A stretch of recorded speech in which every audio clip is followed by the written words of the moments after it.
This is a bit of breaking news. A couple of hours ago, Tulsi announced she is not going to run for another term in the House, thanking her congressional district for the past 7 years and calling on them to support her White House bid.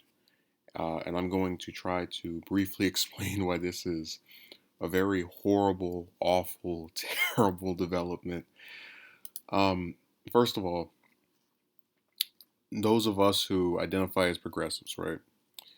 We know there are a short, small number of politicians that we actually like, that we have some basic level of confidence in to do the right thing. And when you look at the, what, 7, 8 Justice Democrats that are in Congress, other than Roe, Tulsi was pretty much the only one. And I guess Omar as well. More recently, or just since she's been in there, but she has been around for too much for that long. So the three of them were basically the only ones actually pushing for non-intervention as it relates to these international issues. There's a clip of Tulsi's challenger, who I guess now is going to be the most likely person to take the seat up. I don't remember what his name is, and it doesn't really matter because he won't be anywhere near as impactful as she has been. But he lambasted her for talking about international conflicts and making it her main priority. One of the reasons that I get annoyed with both Roe and with Omar is that they oftentimes venture to talking about immigration, text, all these different things that are more rooted in the neoliberal column. They're not issues that in and of themselves being discussed are bad.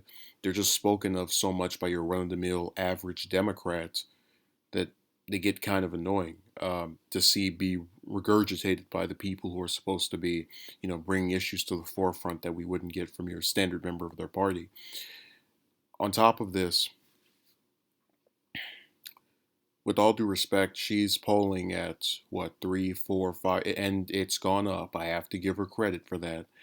But you can't be that far down and forego really your only way to still remain relevant to American politics as far as voting and actually being able to influence it through holding office.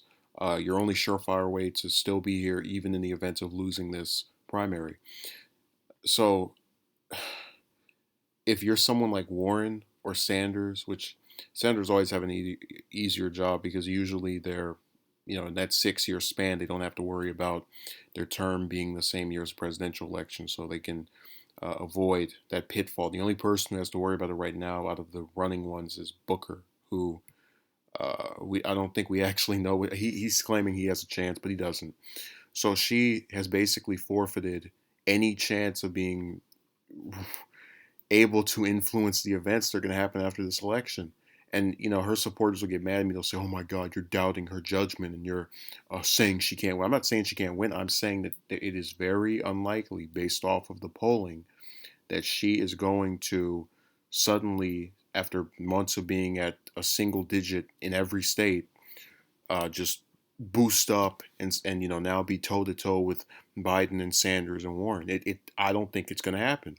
Doesn't mean she's a bad candidate. We've talked about the media smearing her, um, all these different things that are not her fault. But in reality, I have to look and say, well, I can't really get too confident of something that I have no reason to believe in, even if that sounds harsh or evil. But for that reason, it really disappoints me that one of the few people who is pushing at least part of an agenda that I am fully behind, which is being a non-interventionalist, is going to be out of Congress and have their seat taken over by a person who literally said a member of the Armed Services Committee was not representing Hawaii by talking about international wars, even though that's the whole purpose of that committee, as he was saying that she should do her job, even though that is her job. But that's what we have to look forward to if this actually sticks. I'm hoping. I don't usually like it when people don't stay true to their word, but I'm really hoping the best case scenario is she doesn't say anything about getting in until it looks like she has no choice but to get out of the race, which will be when they're doing the voting, and then decides to run for her seat. And people have done that before. Rubio said when he was running for president, I'm not going to run for another term. He loses after in the Florida primary to Trump, and then rescinds his position. So I really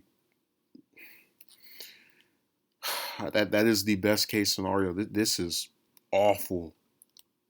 I mean, like, and I know it doesn't seem like that big of a deal, and just wait until next year when there's one less anti-war vote in place.